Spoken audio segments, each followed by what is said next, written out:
Si pour le monde entier, Calgary est la ville des Jeux Olympiques d'hiver de 1988, pour les Canadiens, c'est le Stampede. Une institution qui remonte à 1912 pour rendre hommage au mythique Far West et qui aujourd'hui représente le plus grand événement annuel au Canada. Plus d'1 200 000 visiteurs cette année, mettant en vedette une compétition de rodéo mondialement reconnue, des spectacles, des concerts, des compétitions agricoles et autres courses de chariots.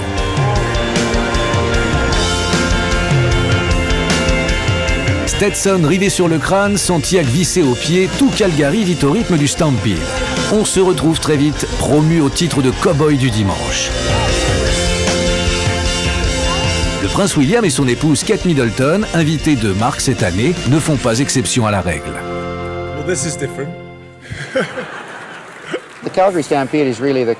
Le Stampede de Calgary est le plus gros événement qui met autant en avant notre héritage et nos valeurs, et cela depuis 99 ans. C'est aussi le plus grand festival qui accueille l'un des rodéos les plus reconnus. Les gens viennent du monde entier pour y faire la fête et témoigner que, tous ensemble, on est un peuple uni. On y célèbre en famille toutes les cultures. C'est ça qui rend la ville de Calgary si vibrante et si agréable à vivre.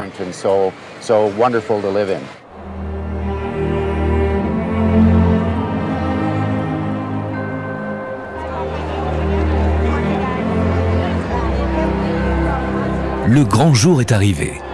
C'est aujourd'hui l'ouverture du Stampede et tout commence par une parade grandiose.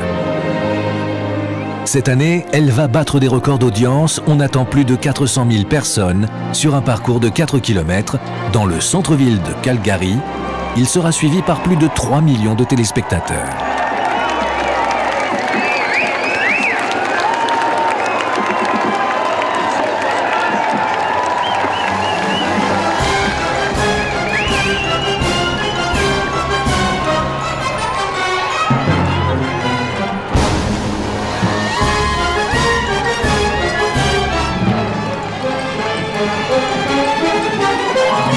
Défilé ou carnaval, la parade de Stampede offre 200 scènes différentes allant de la fanfare et les majorettes à la danse des Indiens et à la fameuse police montée canadienne et aux chars à la brésilienne. Il y en a pour tous les goûts et ça dure pendant 2 heures.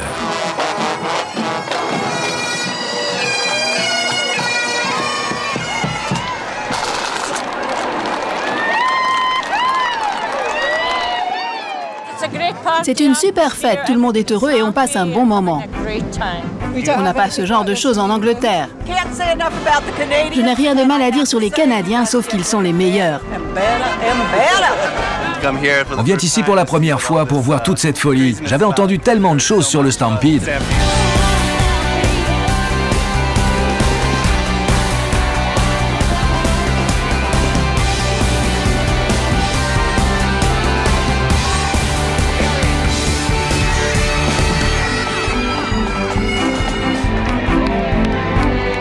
Côté parade ou côté public, l'esprit du Far West, et en l'occurrence celui canadien, est bel et bien présent dans chaque détail de ce spectacle grandiose.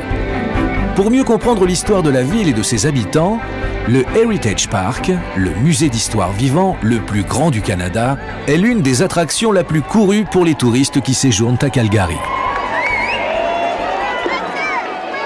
No meaning no or no meaning yes? No meaning no. Well, there's still some confusion here, ladies and gentlemen, as to whether or not you'll marry me. No. No, there's no confusion, or no, I can't marry you. Either or both. Well, look, would you please just give me a straight answer? Will you marry me?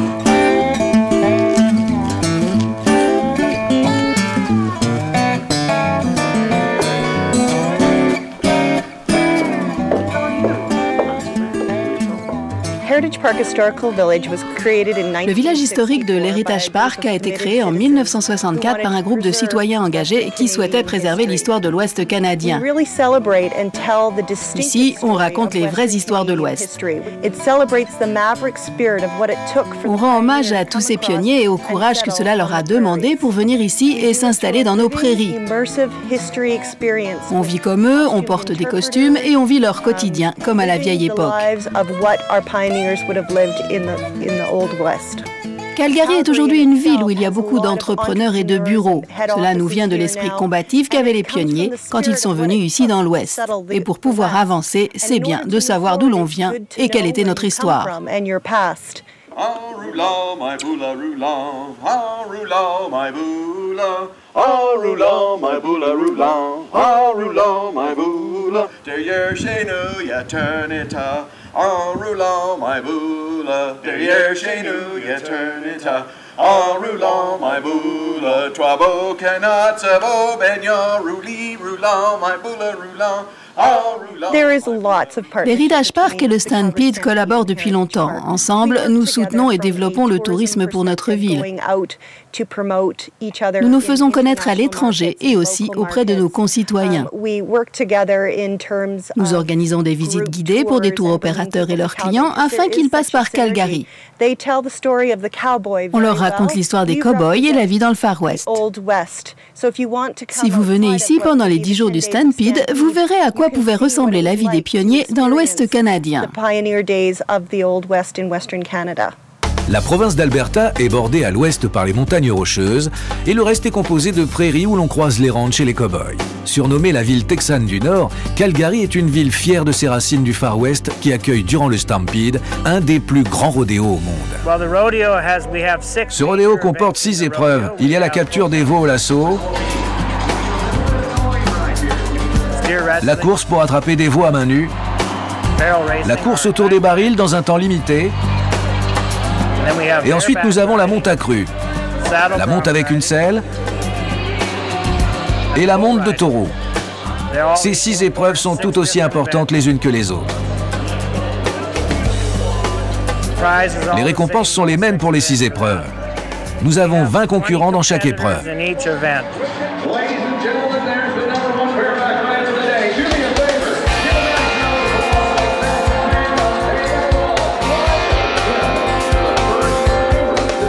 La sirène retentit, la porte s'ouvre, les cow-boys et les animaux s'élancent dans l'arène.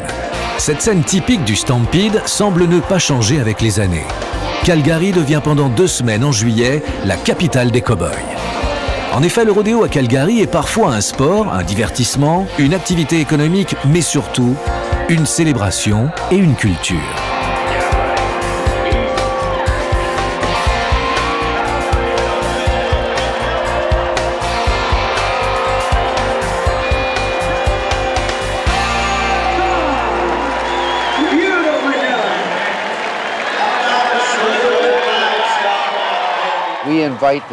Nous invitons les meilleurs compétiteurs du rodéo du monde entier afin qu'ils participent aux 6 épreuves de notre rodéo. C'est l'un des rodéos les plus prestigieux au monde et c'est une grande célébration pour nos fabuleux athlètes à 2 ou 4 jambes. Nous invitons la crème de la crème ici, même ceux du Stampede de New York. Les compétiteurs sont connus dans le monde entier et il y a même des champions du monde. C'est le plus grand rodéo au monde et surtout celui qui paye le mieux.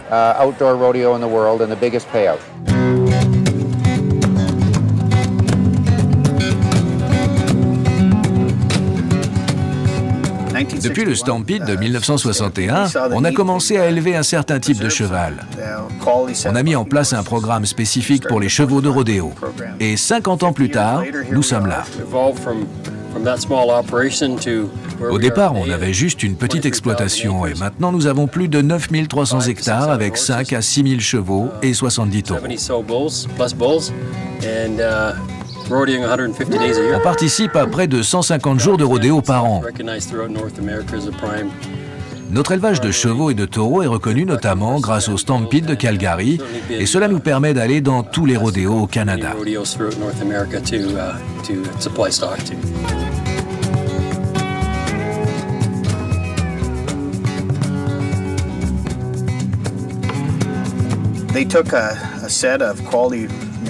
En 1961, les éleveurs ont choisi une race de chevaux particulière pour le rodéo et ils ont commencé à les élever uniquement dans ce but.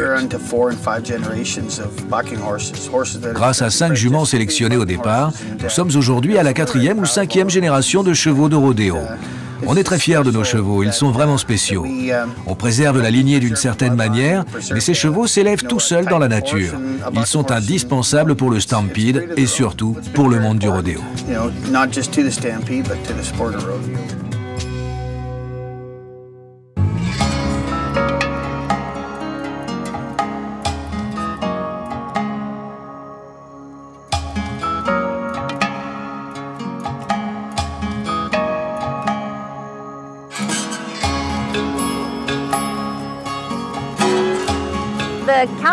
Le tout premier Stampede de Calgary a été fondé en 1912, mais son histoire remonte encore plus loin, vers la fin des années 1800. En 1884, les pionniers ont créé la première société agricole de Calgary. Tous les ans, ils se réunissaient et organisaient une petite fête. En 1912, Guy Widick a été invité à Calgary pour lancer officiellement le premier Stampede. À cette époque, le Stampede n'était qu'une petite compétition entre cavaliers. Il y avait tout de même 17 épreuves et compétitions par jour. Il y avait des courses de diligence, des rodéos accrus, des spectacles de cowgirls et même du maniement de l'assaut. Un planning était organisé quotidiennement et les gens venaient de tout l'Ouest canadien pour y participer et célébrer une certaine façon de vivre. On y vantait les mérites des élevages et des ranchs. Guy Widick avait décidé que c'était aussi une manière de rendre hommage aux pionniers qui s'étaient installés sur les terres de l'Ouest canadien. Lors du premier Stampede de 1912, 100 000 personnes ont assisté à l'événement. De nos jours, on est plus d'1 million de personnes. Les gens célèbrent l'événement de manière bien différente dans la communauté.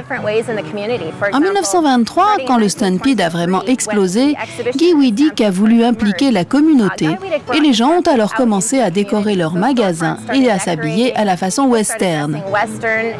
Pendant cette semaine très festive, toute la communauté s'applique à promouvoir l'esprit du Far West.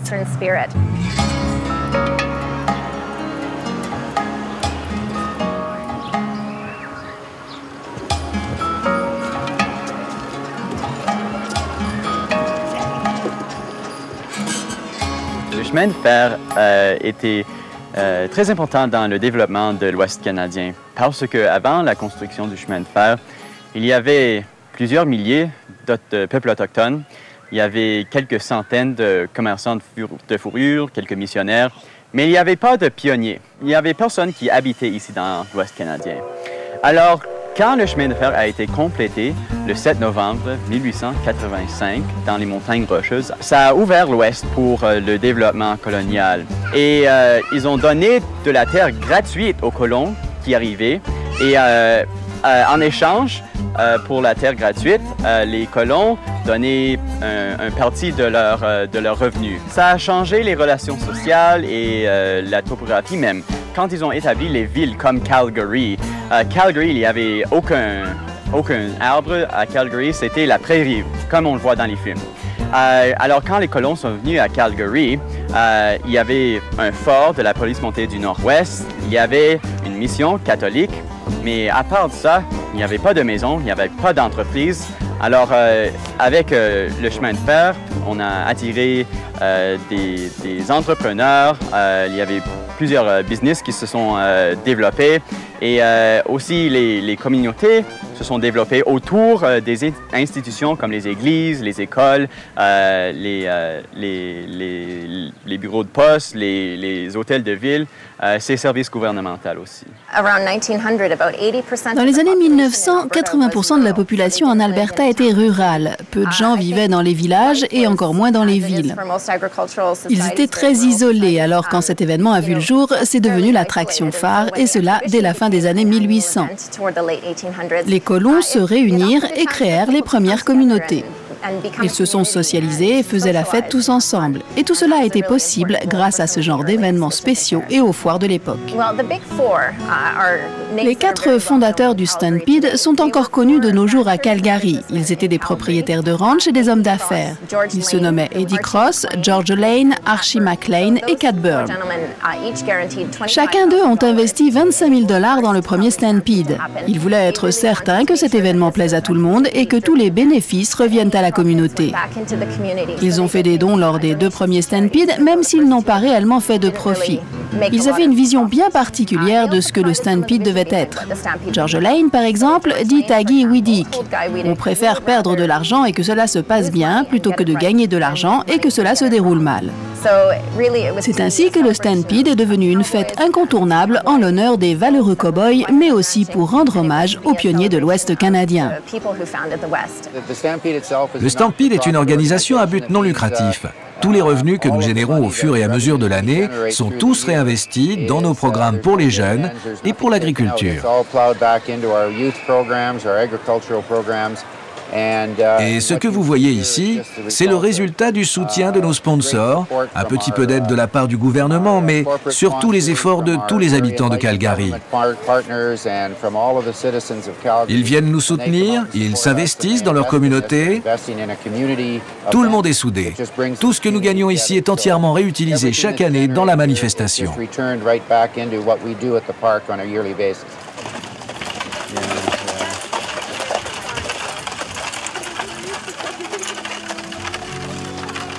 Alors, on est rendu dans la ferme de Heritage Park et c'est une ferme fonctionnelle. On a des poules, des cochons, des vaches, des chevaux, des moutons. Derrière moi, on a la maison des fermiers.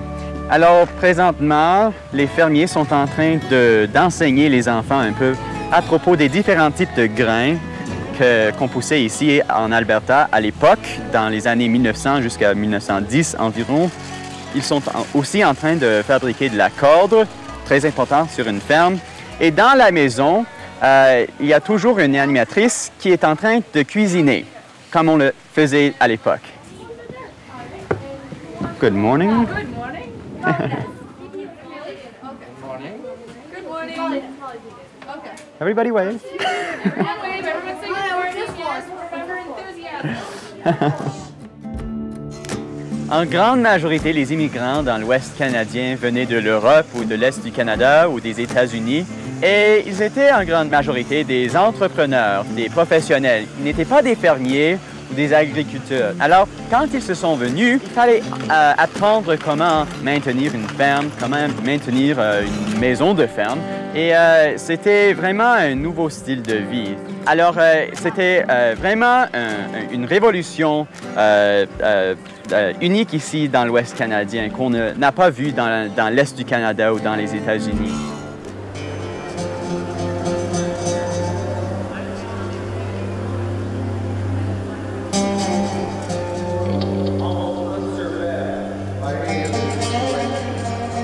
Le Stampede ne veut pas dire que rodéo à Calgary.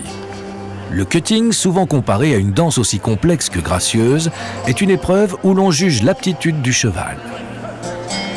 Le cheval doit agir spontanément, grâce à des arrêts et des demi-tours rapides, sans l'intervention de son cavalier. Le cow-boy qui possède un bon cheval de cutting est envié de tous.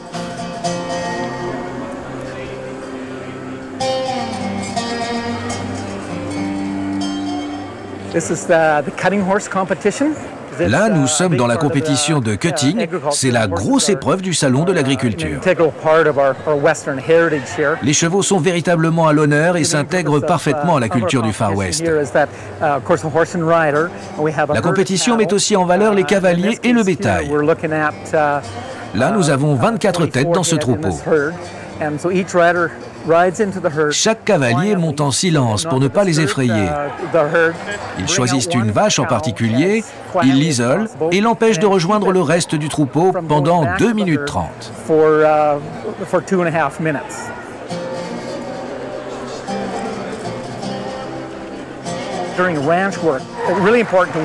Dans un ranch, il est très important de travailler en silence pour ne pas stresser le bétail, surtout s'ils sont blessés, boiteux ou s'ils ont besoin de soins médicaux particuliers. À la saison des vélages, il est important que les chevaux soient présents. Diriger un troupeau avec un cheval semble plus naturel que de voir des hommes se promener à pied au milieu des vaches.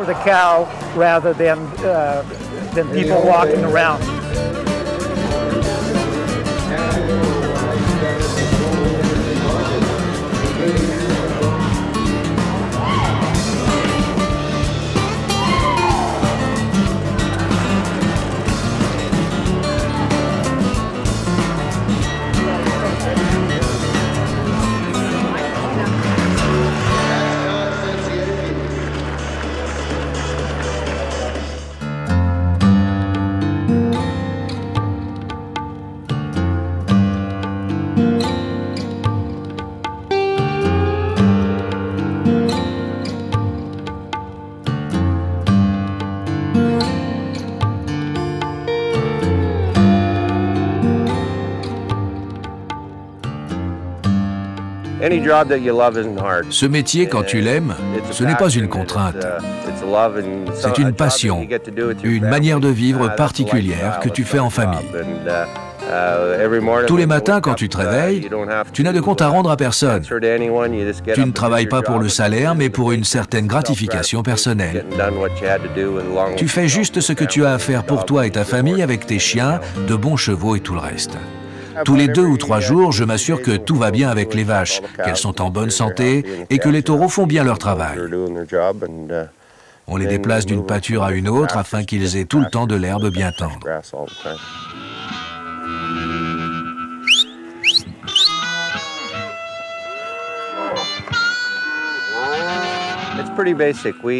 C'est assez basique comme travail.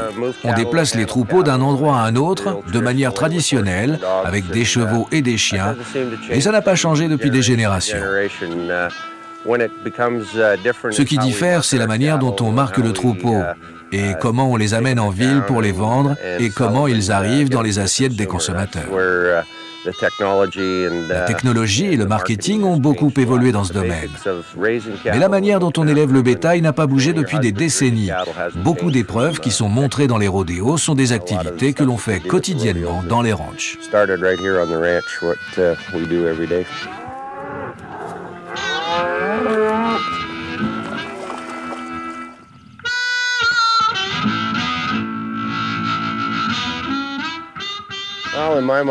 Pour moi, c'est juste mon travail.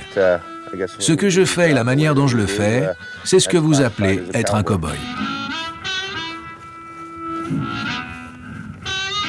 Ça demande plus que des jeans, des bottes et un chapeau pour faire un vrai cow-boy. C'est un feu qui brûle de l'intérieur, un appel des grands espaces dont la province de l'Alberta ne manque pas d'ailleurs. Il n'y a pas que le pétrole ici pour entretenir l'économie, mais aussi l'agriculture et ses élevages de bovins reconnus mondialement. Si vous voulez les rencontrer, les vrais cow-boys, allez faire un tour sur les vastes plaines de l'Alberta. Notre ranch est d'une taille moyenne pour l'Alberta. Il est dans notre famille depuis 1883. Tout a commencé avec mon arrière-arrière-grand-père. Il est venu d'Irlande et quand il s'est installé ici en 1883, il était un des tout premiers blancs dans cette région. Aujourd'hui, on est les descendants de la 4e ou 5e génération de ranchers. Perpétuer la manière de vivre où l'esprit du Far West est très important. Les gens viennent de partout pour nous rencontrer. C'est aussi une manière de faire comprendre aux gens, pas seulement comment on devient un cow-boy, mais aussi comment bien se comporter dans la vie au quotidien. Nos connaissances, nos aptitudes et notre façon de vivre font de nous une société unique. Et j'espère que mes petits-enfants pourront en profiter. Kids will get to enjoy for many years to come. You know, when we're cheering them on, all you people over here in the high-dollar seats on the backside, that doesn't mean that you do that. C'est la salle de repos des cow-boys. C'est là où tous les compétiteurs amènent leurs équipements. Ils s'y reposent et se préparent pour leur prochain rodéo. C'est aussi l'endroit où l'on prend le temps de réfléchir à ce que l'on va faire lors du rodéo. On regarde les tableaux d'affichage avec l'ordre de passage, on repère les chevaux que l'on va monter, et quand c'est bientôt notre tour, on est juste à côté de la piste. On n'a pas besoin d'aller au milieu de la foule ou de traîner dans les couloirs. Mais parfois, ça peut rendre très nerveux d'être ici. Can get a little nervous in here sometimes.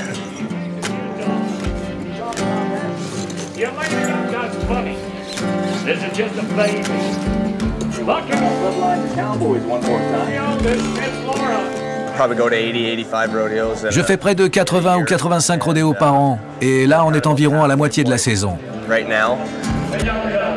On fait des allers-retours chez nous entre chaque rodéo. Mais on essaye d'en faire au maximum car plus on participe et plus on gagne de l'argent. En fait, on ne rentre pas si souvent à la maison, uniquement à la basse saison qui ne dure que 2 mois. C'est si bon de rentrer chez soi quand la saison est terminée.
Chaque compétition de rodéo a ses propres difficultés. Le rodéo en selle, quand tu maîtrises bien la technique et que tu es bon, c'est certainement la plus facile des 3 épreuves.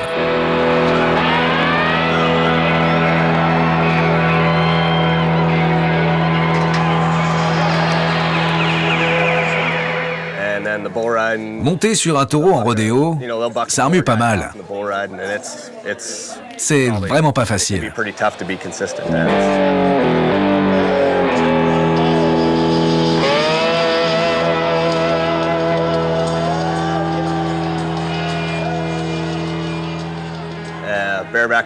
Quant au rodéo accru, c'est généralement le plus difficile. Tu t'accroches tellement fort, et là tu peux prendre de bien vilains coups.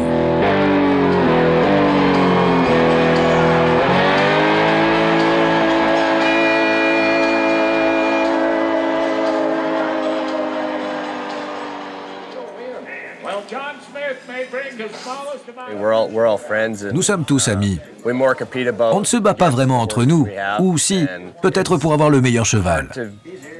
C'est difficile de se faire beaucoup d'argent avec cette activité, alors on s'entraide. Si ça fait longtemps que je ne suis pas monté sur tel ou tel cheval, on va m'affranchir sur ses qualités et ses défauts. On fait tout ce que l'on peut pour se soutenir.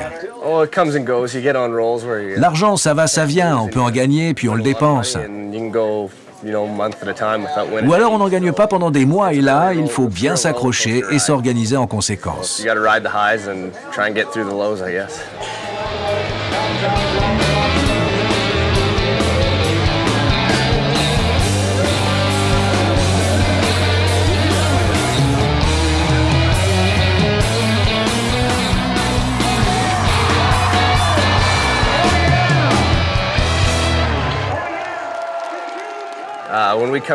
On vient au Stampede de Calgary, le plus gros rodéo qui existe, car l'ambiance est géniale. Cette année, j'ai participé à la parade pour la première fois. Toute la ville était derrière nous. C'est un événement traditionnel et familial. Il y a une super ambiance. Ça donne la pêche dès qu'on arrive. C'est vraiment l'endroit le plus sympathique où l'on puisse monter. Il y a aussi beaucoup d'argent et c'est super pour nous. Le Stampede se déroule à la mi-saison, donc si tu fais un bon score ici, ça va beaucoup t'aider pour la finir. C'est vraiment un super rodéo et certainement mon préféré.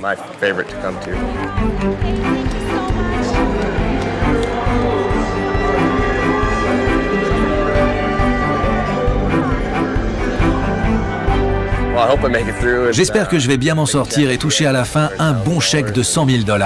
C'est une énorme somme pour moi. Entraînés par une musique country endiablée, des dizaines de milliers de personnes se pressent dans les tribunes du parc du Stampede pour voir les meilleurs champions de rodéo. Ici, ils sont des stars comme peuvent l'être les footballeurs en Europe. On connaît leur nom, on suit leur carrière, on s'intéresse même à leur vie extra-sportive. C'est un public averti qui ne se prive pas de donner de la voix à chaque fois que ses favoris se trouvent dans l'arène. J'ai vu que vous aviez gagné la course. Oui, j'ai été bon, ça m'a mis la pression pour demain. Combien as-tu gagné? 55 500, c'était un bon jour. Une très bonne journée. Vous avez beaucoup de fans. Oui, c'est vrai. Ils connaissent votre nom? Oui, certaines personnes le connaissent. C'est un endroit très excitant. À Calgary Stampede, les animaux sont considérés comme des sportifs à part entière et à ce titre, ils ont le droit à la reconnaissance du public et au respect des organisateurs qui les protègent et les soignent en conséquence. À la veille de chaque rodéo, je reçois une liste avec tous les animaux qui sont dans l'enclos. Je sais qui va concourir et j'aime bien leur rendre une petite visite à tous pendant leur repos. J'essaye de ne pas trop les déranger, je m'assure de leur identification, je confirme qu'ils sont bien là et qu'ils sont prêts à concourir.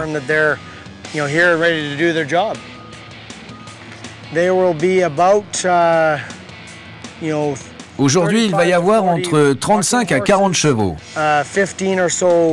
environ 15 taureaux, 15 vaches et 15 veaux. Ensuite, je vais observer les compétiteurs quand ils s'échauffent. Je jette un œil sur les chevaux qui vont faire la course autour des barils et sur les veaux qui vont être attrapés au lasso. Je fais un peu l'espion et je surveille la manière dont se passe l'échauffement. Je m'assure que tout se passe bien et que tous les animaux sont en bonne santé. C'est ça mon travail et c'est ce que je fais tous les jours avant chaque compétition.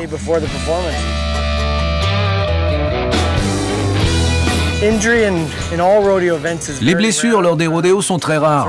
Ça fait 10 ans que je fais ce travail et je n'ai vu qu'un seul veau blessé. Je me positionne juste derrière la grille et je peux les voir entrer et sortir de l'arène, et s'ils ne sont pas blessés. Si les juges ou les cow-boys ou moi-même remarquons quelque chose, je retourne dans l'enclos avec l'animal et là je lui fais un examen plus poussé.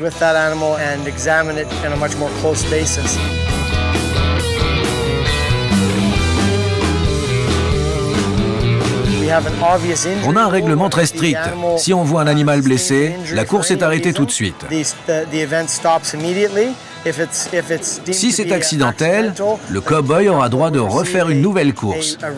Par contre, si c'est à cause du cow-boy que l'animal est blessé, celui-ci sera alors automatiquement disqualifié. Mais c'est extrêmement rare qu'un veau soit blessé. On souhaite que les animaux soient à leur top niveau. Donc mon rôle est de m'assurer qu'ils soient au mieux de leur capacité et en bonne santé avant la compétition. Je les revois une fois la compétition terminée. Alors les petits gars, ça va? Je vous laisse vous reposer encore un peu, d'accord? Je dois aller à la grille.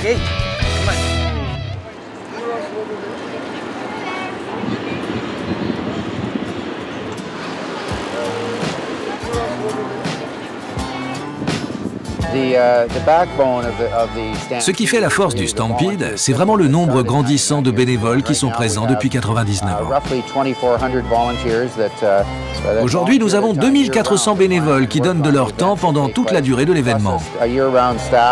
Nous avons aussi une équipe de 1200 personnes qui travaillent tout au long de l'année pour les préparatifs. Mais pendant les 10 jours du show, tout est planifié et organisé grâce au travail de 2400 bénévoles qui vivent en ville. Ces gens donnent de leur temps tout au long de l'année, mais surtout, ils redoublent d'efforts lors des 10 jours de cet événement.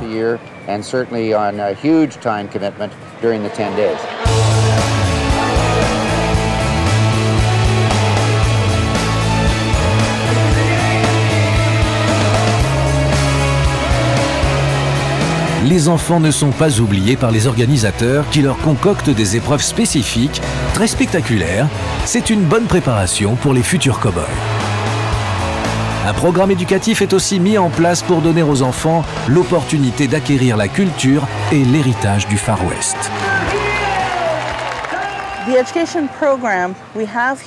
Le programme éducatif que nous proposons aux jeunes de Calgary est réservé aux enfants de 8 à 18 ans.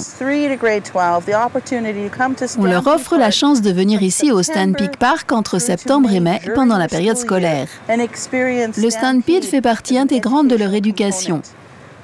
On reçoit des spécialistes qui font le lien entre les enseignants et les élèves. On les accompagne lors du Stampede.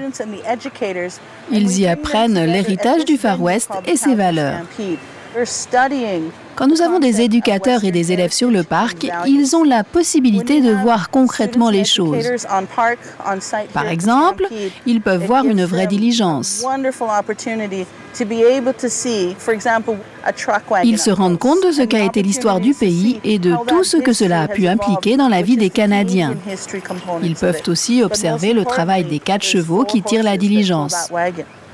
On parle alors de l'importance de la place du cheval, du type de cheval dont on a besoin pour tirer la diligence. Toutes ces expériences, ces petites choses, renforcent notre véritable passion, celle qui se cache derrière le trésor le mieux gardé du Stampede de Calgary, l'éducation.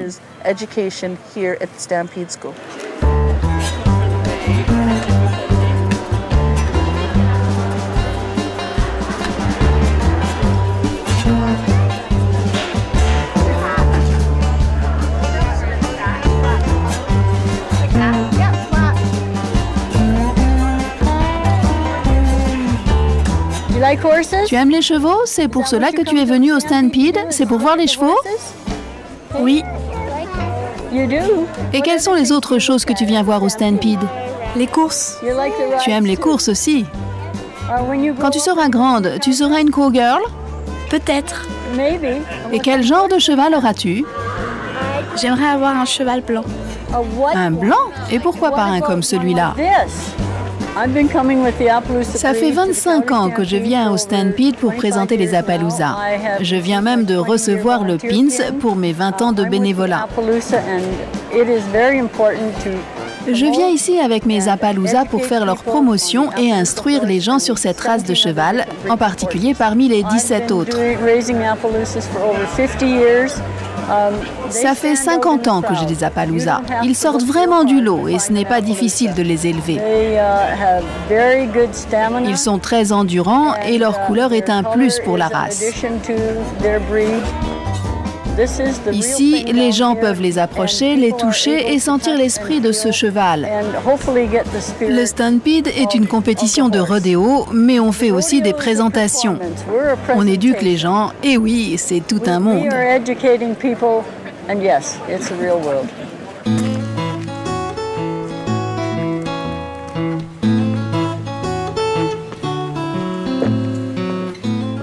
On se trouve maintenant dans le fort de la compagnie de la baie d'Hudson et c'est ici, dans le magasin, où on faisait les échanges. Les peuples autochtones entraient ici pour donner leur fourrure et en échange, les commerçants donneraient les fusils, les biens en métal, les couvertures, les fameuses couvertures de la compagnie de la baie d'Hudson. Et pour donner un exemple, on pouvait donner une fourrure de castor et on recevrait des cartes à jouer. En 1877, le gouvernement canadien a signé le traité numéro 7 des Premières Nations avec les Indiens. Ces premiers peuples vivaient dans cette région en nomades et chassaient le bison. Avec le traité, ils sont devenus paysans et ils ont cultivé la terre. On les a poussés à rester dans leurs réserves et à se tourner vers l'agriculture. Mon peuple était de ceux qui habitaient à l'origine sur cette terre. Ils étaient les hôtes de la terre, ils s'en occupaient. Avec l'arrivée de ce que l'on appelait les pieds noirs dans notre langage, les colons blancs, on a dû signer un accord et c'est ainsi que le pays est devenu le Canada.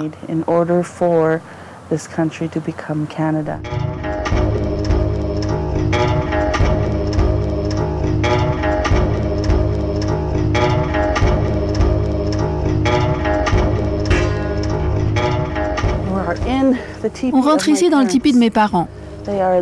Ils sont les propriétaires du tipi numéro 16, ici au Stampede de Calgary. Le tipi représente la connexion vers les traditions culturelles de notre peuple, la nation des Bigonies du traité numéro 7. À la fin des années 1800, il était rare de voir des natifs participer à des foires ou à des grands événements. À l'époque, l'agent des Indiens qui représentait le gouvernement canadien ne voulait pas que l'on perpétue les traditions ou les cérémonies des natifs. Donc, quand en 1912, Guy Widig a pour la première fois invité les natifs à participer au Stampede, ça a été un gros moment. Et bien entendu, les Indiens ont ouvert la parade. 1800 à 2000 Indiens sont venus camper ici au Stampede Park, qui s'appelait à l'époque le parc Victoria. Il y a même eu des Indiens qui ont participé à la compétition de rodéo. Une grande partie de l'histoire du Stampede s'est écrite en 1912.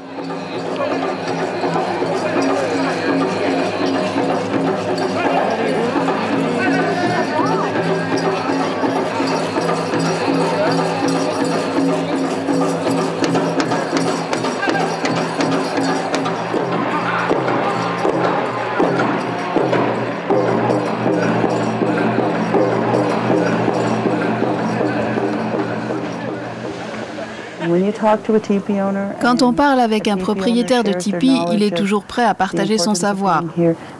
Il rappelle aussi l'importance pour nous, Indiens, d'être présents au Stampede, en se référant au traité numéro 7, signé entre nos deux groupes et qui vantait la tolérance et le partage des cultures.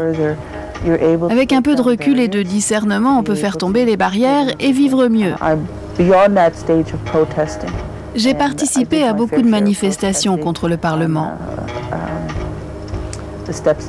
Mais aujourd'hui, je suis persuadée que l'on peut vraiment vivre tous ensemble.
Quand on vient ici, c'est pour gagner. Si on a la chance de battre le gagnant de l'année précédente, on peut toucher un chèque de 100 000 $ en plus des cadeaux. Et à la fin de la compétition, si on arrive dans le top 10, on gagne encore plus. Il faut se qualifier pour venir ici au Stampede. C'est un peu comme pour les qualifications de la Coupe de hockey.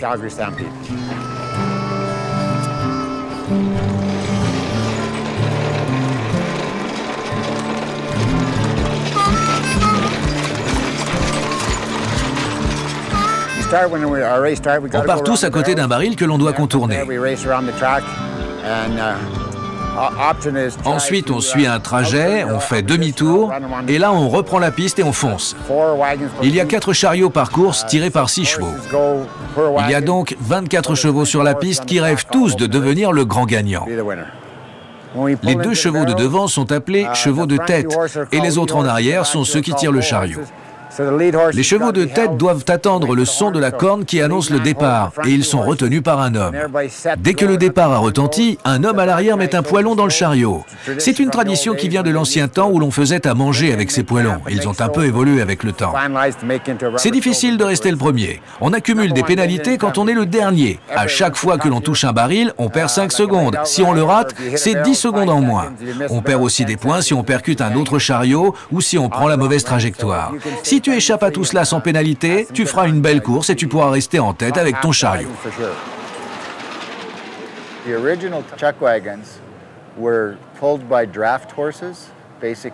Les premiers chariots étaient tirés par des chevaux de trait, des Petronas ou des Clydesdale. Ils n'avaient pas de toit.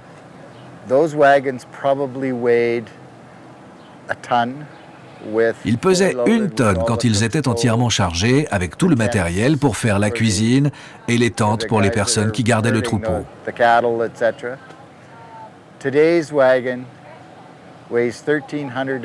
Aujourd'hui, ils pèsent dans les 600 kilos, et cela inclut aussi le poids du conducteur.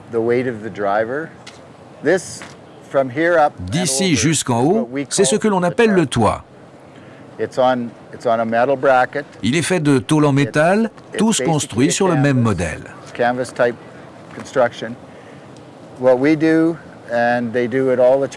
En Amérique du Nord, on a l'habitude de mettre sur le toit de la publicité pour une entreprise qui souhaite parier sur le conducteur. Ils payent jusqu'à 120 000 $ pour être vus lors des 10 jours du Stampede. C'est un sport très cher et ils ont besoin d'argent pour les aider avec les camions, les caravanes, pour acheter de nouveaux chevaux, etc. C'est comme ça qu'ils récoltent de l'argent. And this is where they get their money.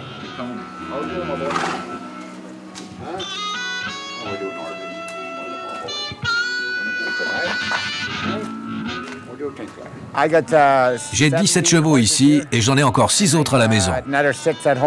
Ce sont tous des geldings qui ont couru sur les champs de course.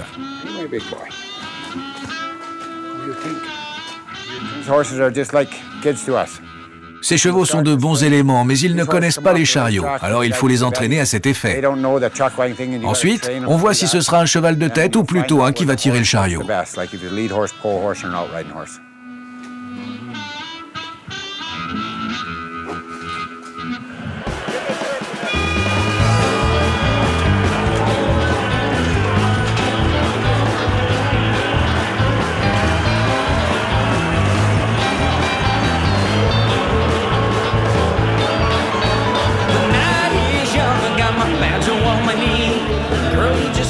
Venir ici au Stampede, c'est comme un rêve. Aujourd'hui, je concours avec mon fils. Mon rêve est devenu réalité. Quand on commence à faire les courses, on ne s'imagine pas forcément venir concourir au Stampede de Calgary. Eh bien maintenant, on y est.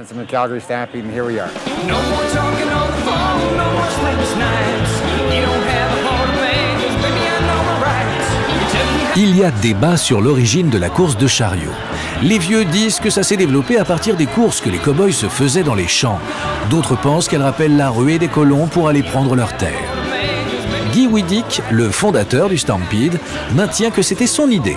Peu importe qui a raison, la course de Chuck Wagons est devenue aujourd'hui un événement majeur du Calgary Stampede.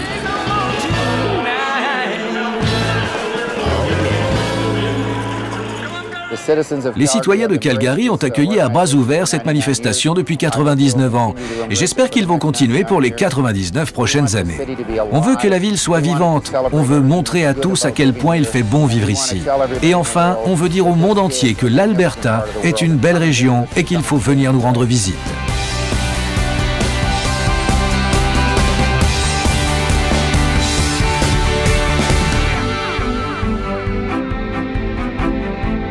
Calgary a bien changé de visage. Les gratte-ciels sont là pour témoigner de sa modernité. Pourtant, la ville renoue chaque année au cours du Stampede avec ses racines rurales, cette époque mythique étant célébrée, celle de la conquête par les pionniers. Le rodéo représente une passerelle vers le passé glorieux, une grandiose célébration du Far West.